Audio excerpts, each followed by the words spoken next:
Boa noite, presidente, senhores vereadores, assembleia que nos assiste. Presidente, vou trazer aqui à mesa hoje para que a gente possa iniciar as discussões acerca do meu requerimento feito, onde solicitei a convocação do secretário municipal de Serviços Públicos, solicitei a convocação da Comissão Municipal de Transporte Público e até sob orientação do nosso líder aqui, dos fiscais de transporte público coletivo de Valença, para que a gente possa trazer para dentro dessa casa e fazer justiça com relação ao que está acontecendo na nossa cidade. Pois de ponta a ponta em Valença, hoje, talvez passada um pouco do ponto nevrálgico da questão da educação, conforme a gente já viu aqui, hoje, o que hoje tem causado mais transtornos é o transporte público coletivo. São os ônibus de Valença, são os horários de ônibus em Valença, é a forma como que está acontecendo e como a empresa de ônibus tem condicionado o transporte público em Valença.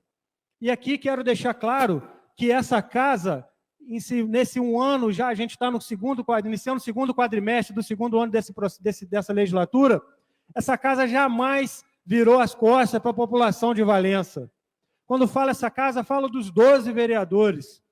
Não vi um vereador aqui que não se sensibilizou com o problema do transporte público de Valença, tentando usar do poder de vereador, conversando com a empresa, conversando com a Leia, tentando modificar horários, tentando ajudar na melhoria desse caos.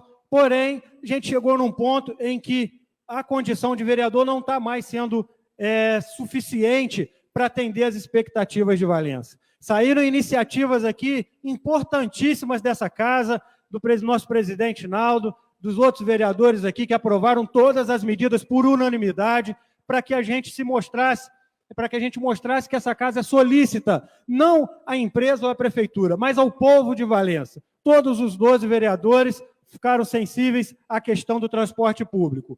E faltou um principal ator nessa movimentação, que foi a Prefeitura de Valença. Vi a empresa indo em reuniões nos bairros, como foi comigo, com o Bernardo, no São das Palmeiras. Vi vereadores como o Pedro e o vereador presidente Naldo indo até a empresa para tentar melhorar a condição do transporte dos alunos. Vi a vereadora Fabiane, lá em Conservatório, em Pedro Carlos, tentando melhorar o horário de ônibus lá, pois isso não é a função típica dos vereadores. Vi hoje o vereador Fábio Antônio entrando com requerimento, também tentando melhorar a situação dos horários de Conservatório. Aqui a gente tem feito, além dos nossos esforços, porque o que a gente pode fazer aqui, na nossa limitada condição de vereador, nós fizemos. Porém, agora precisa que a prefeitura também chegue junto. A gente precisa entender quais são as ações que estão sendo feitas no município para que isso também possa ser modificado. Porque senão fica o vereador aqui tentando fazer isso, fazer aquilo, e a gente não consegue avançar nas medidas que são realmente necessárias. E a gente precisa entender o que mais precisa ser feito, porque se fizer uma pesquisa hoje qualitativa do serviço de transporte público, a nota vai ser 0. Eu recebo reclamação de Juparanã, recebi reclamação da passagem, recebo reclamação da Água Fria, São das Palmeiras, da Biquinha, recebo reclamação de que o ônibus não quer entrar dentro de Quirino. É muita falta de sensibilidade, porque vi hoje a indicação do vereador Fábio Antônio que quem aumenta o horário ou deixa de aumentar não é a empresa, é a prefeitura. A empresa é contratada do município para prestar o serviço, mas quem detém o serviço é a prefeitura.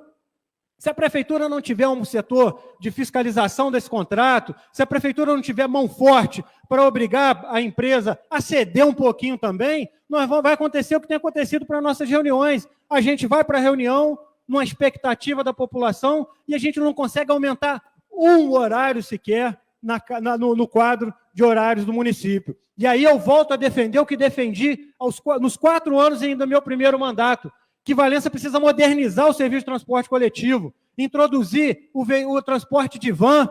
Ou então introduzir, como fez o prefeito Luiz Antônio na época com o micro-ônibus, como aquilo ajudava no Alto do Dudu Lopes. Parque Pentanha hoje, que é um dos bairros com maior concentração demográfica, não passa um ônibus. Espala 2, que é um bairro importantíssimo, não passa um ônibus. Por dentro do Carambita ali, Amaury, podia passar um micro-ônibus ou uma van. Imaginem vocês, meus amigos vereadores de distrito, como seria importante você ter uma linha nos distritos Santa Isabel, Conservatória, Pedro Carlos, Juparanã, um micro-ônibus para atender onde o ônibus grande não vai, aonde o ônibus grande não consegue atender, o micro-ônibus atende e a van também atende. E quantos empregos mais também não seriam gerados com as vans, com os micro-ônibus? A gente precisa fazer alguma coisa. O que não pode é a gente ver o transporte público de Valença estar dessa forma e a gente não conseguir avançar. Alguma coisa a gente tem que fazer. O nosso papel como vereador está sendo feito, presidente, porque a gente tem feito reuniões, tem ido à empresa, tem chamado a empresa para conversas. Agora a gente precisa entender por que a prefeitura também não se move. E aí deixamos de fazer a convocação, fizemos um convite, que é uma coisa mais amigável, mas a gente espera que nessa vinda seja esclarecido alguns fatos, como o cartão escolar. Quando você vai na empresa reclamar, a culpa é do Sindicerve, a culpa é não sei de quem, a gente não quer saber de quem é a culpa. Tem que entregar o cartão para o estudante entrar, porque senão tem gente trocando de escola porque não tem condições de pagar passagem. E é direito do aluno. Então, esse serviço tem que ser mais rapidamente agilizado. E aí a prefeitura tem que cobrar. A gente precisa entender por que com 6h15 não está passando, Bernardo, não está saindo do horário para passar lá no São José das Palmeiras, e a gente aquele dia levou a demanda dos moradores, e a empresa fala, não, que está saindo não está. Poxa vida, mas se o cara está ali reclamando, ele não ia sair da casa dele para ir numa reunião reclamar, se não fosse verdade. Então, está precisando as coisas se encaixarem.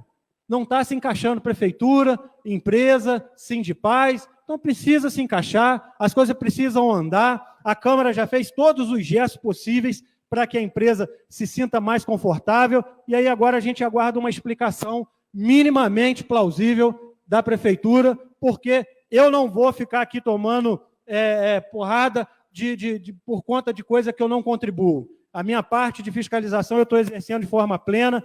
Como falei, vi os 12 vereadores dessa casa trabalhando para que o transporte público seja melhorado. Imagina, Eduardo, ali na Laranjeira, por que não pode passar uma van ou um micro-ônibus e ir lá em cima no final da Laranjeira? Porque tem o idoso que tem que pegar, que precisa de sacola, ele precisa ter o transporte até ali. Às vezes a pessoa está indo no médico, não está se sentindo bem, o ônibus pode passar a ponte ali na Laranjeira, subir lá no final da Laranjeira, na rua sem saída, virar e voltar. Parque Pentanha lá, Lelé, por que não pode passar um micro-ônibus lá em cima, na rua do alto do Parque Pentanha? Tão importante, quanta gente mora lá no Parque Pentanha e precisa na Serra da Glória. Imagina, passar se o ônibus grande não quer ir, vai a van, vai lá o micro-ônibus, vai lá no Espala 2, que é um bairro que já está super popular, com bastante gente. A gente precisa evoluir, senão vai chegar aqui os pedidos do mototáxi. As coisas vão sendo evoluindo, a cidade está crescendo, a gente precisa dar um jeito aqui. Tá certo?